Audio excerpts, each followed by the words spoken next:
Temper டான்ட்ரம்ஸ்னா காரணமே இல்லாமல் ஒரு குழந்தை அடம் பிடிக்கிறது. ரொம்ப அழுதுண்டே இருக்கும், மூச்சு பிடிச்சு அழுது, சம்டைம்ஸ் கலரே ப்ளூ ஆகலாம், அப்படியே மூச்சு பிடிச்சு அப்படியே.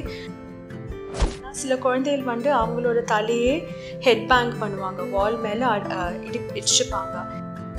இப்போ ஒரு குழந்தை ரொம்ப அழுதுண்டு இருக்கு, ஒரு பொருள் கிடைக்கலன்னா உடனே அந்த குழந்தைய அங்கேருந்து தூக்கிட்டு போய் வேற ஏதாவது பண்ணலாம். நீங்கள் வெளியில் போய் ஏதாவது ஒரு அனிமல் காட்டலாம், இல்லை வேறு ஏதாவது ஒரு பொம்மை காட்டலாம். ஸோ வேறு மாதிரி அவங்களுக்கும் இந்த மாதிரி ஒரு அடம் பிடிச்சு ஒரு பொருள் வேணும்னு அவங்களும் அதை பற்றி மறந்துடுவாங்க. ஸோ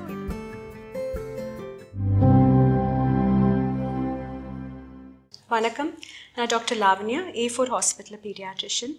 இன்றைக்கி நான் உங்களோட பேச போகிறது டெம்பர் டான்ட்ரம்ஸை பற்றி. டெம்பர் டான்ட்ரம்ஸ்னால் காரணமே இல்லாமல் ஒரு குழந்தை அடம் பிடிக்கிறது. ஓகே, இது நிறையா பேரண்ட்ஸ் பார்த்துருப்பாங்க குழந்தைகளோட.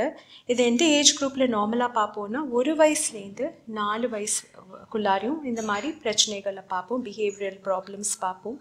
என்ன பண்ணுவோன்னா, குழந்தைன்னா ஏதாவது ஒரு பொருள் அந்த குழந்தைக்கு கொடுக்கலன்னா, இல்லைன்னா அந்த குழந்தைட்டேருந்து அந்த பொருள் எடுத்துட்டோன்னா, இல்லாட்டி ஏதாவது ஒரு விஷயம் அந்த குழந்தைக்கு வேணும்னா ஒரு டிஃப்ரெண்ட்டாக பிஹேவ் பண்ணும், அடம் பிடிக்கும். ரொம்ப அழுதுண்டே இருக்கும், மூச்சு பிடிச்சு அழுது, சம்டைம்ஸ் கலரே ப்ளூ ஆகலாம், அப்படியே மூச்சு பிடிச்சு அப்படியே மூச்சை நிற்கிற மாதிரி பண்ணுவாங்க. இல்லைன்னா சில குழந்தைகள் அவங்களோட தலையே ஹெட் பேங்க் பண்ணுவாங்க, வால் மேலே இடிச்சுப்பாங்க. இல்லைன்னா வேறு ஏதாவது கொஞ்சம் நம்ம பார்க்கும்போதே ரொம்ப பயமாக இருக்கும் அது பார்க்கும்போது. ஸோ அது மாதிரி செய்யலாம் குழந்தைகள். ஸோ இது பண்ணும்போது என்ன பண்ணுவோம், நம்ம உடனே ஓடி போய் அந்த குழந்தைய பிடிச்சு சமாதானம் பண்ணி சரி பண்ணிடுவோம். சில சமயம் என்ன பண்ணுவோம், அவங்க கேட்குற பொருளை அப்படியே கொடுத்துட்றோம். ஸோ இதுதான் சரியா, இது பண்ணினா அந்த குழந்தைகளுக்கு அந்த பிரச்சனைகள் போயிடுமானா கிடையாது. நீங்கள் இது மாதிரி செய்ய திருப்பியும் அடுத்த வாட்டி அந்த குழந்தைக்கு வேறு ஏதாவது பொருள் வேணும்னா என்ன பண்ணுவாங்க, திருப்பி அதே மாதிரி அழுவாங்க, மூச்சை பிடிச்சிப்பாங்க, இல்லாட்ட தலையடிச்சுப்பாங்க. ஏதாவது ஒரு சின்ன பொருள் அம்மா கொடுக்கலன்னா கூட தலையடிச்சுட்டு அவங்கள பார்த்துட்டு இருப்பாங்க. உடனே நீங்கள் ரெஸ்பாண்ட் பண்ணும்போது உடனே அவங்க ரியாக்ட் பண்ணி அவங்க கேட்குற பொருள் உடனே கிடச்சிடும். ஸோ இது மாதிரி ஒரு சைக்கிள் ரிப்பீட் ஆகிட்டே இருக்கும் குழந்தைகளோட.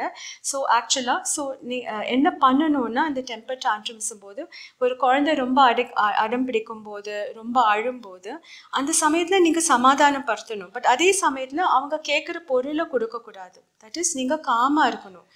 ஃபேஸில் ரெஸ்பான்ஸ் ஒன்றுமே காட்டக்கூடாது. நீங்கள் பாப்பா தலையை இடிக்கும்போது ஐயோ தலையடிச்சுக்கிறோம் வலிக்க போகிறதுன்னு அந்த மாதிரி ஒரு ரியாக்ஷன் காட்டும்போது அது ஒரு குழந்தைக்கு ரீஎன்ஃபோர்ஸ்மெண்ட்டாக இருக்குது. ஓ, நம்ம இது செஞ்சால் அம்மா கண்டிப்பாக இங்கே உடனே ஓடி வந்துடுவாங்க, ஸோ நம்ம கேட்கறது கிடைக்கும்னு அந்த மாதிரி பண்ணுவாங்க. ஸோ அந்த டைமில் நீங்கள் என்ன பண்ணணும்னா, போகக்கூடாதுன்னு சொல்லலை, அது மேஜர் இஷ்யூ ஆகாமல் இருக்கணும். பட் அதே சமயத்தில் இப்போ பாப்பா தலையடிச்சுக்கிறது இல்லாச்சும் மூச்சு பிடிச்சிக்கிறாங்கன்னா உடனே போய் சமாதானப்படுத்தணும் குழந்தைய. தட் இஸ், நீங்கள் தூக்கி அரவணைச்சு அது மாதிரி சரி பண்ணுங்க.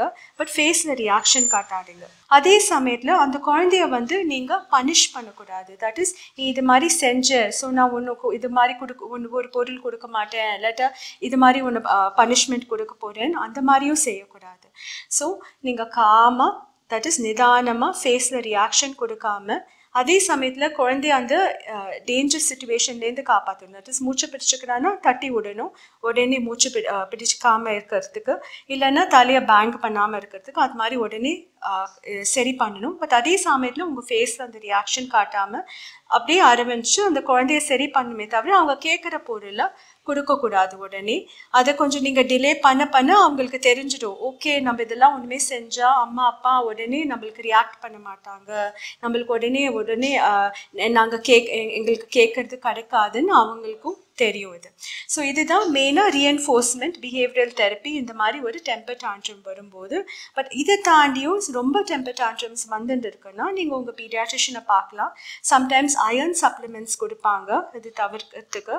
இதே மாதிரி அந்த டெம்பர் டான்ட்ரம் வரும்போது வேறு என்ன நீங்கள் பண்ணலான்னா, இப்போ ஒரு குழந்தை ரொம்ப அழுதுண்டு இருக்கு, ஒரு பொருள் கிடைக்கலன்னா உடனே அந்த குழந்தைய அங்கேருந்து தூக்கின்னு போய் வேறு ஏதாவது பண்ணலாம். நீங்கள் வெளியில் போய் ஏதாவது ஒரு அனிமல் காட்டலாம், இல்லை வேறு ஏதாவது ஒரு பொம்மை காட்டலாம். ஸோ வேறு மாதிரி அவங்கள மைண்டை டிவேட் பண்ணினீங்கன்னா அவங்களுக்கும் இந்த மாதிரி ஒரு அடம் பிடிச்சு ஒரு பொருள் வேணும்னு அவங்களும் அதை பற்றி மறந்துடுவாங்க. ஸோ இது கிராஜுவலாக அந்த டெம்பர் டான்ட்ரம்ஸும் கம்மியாகும்.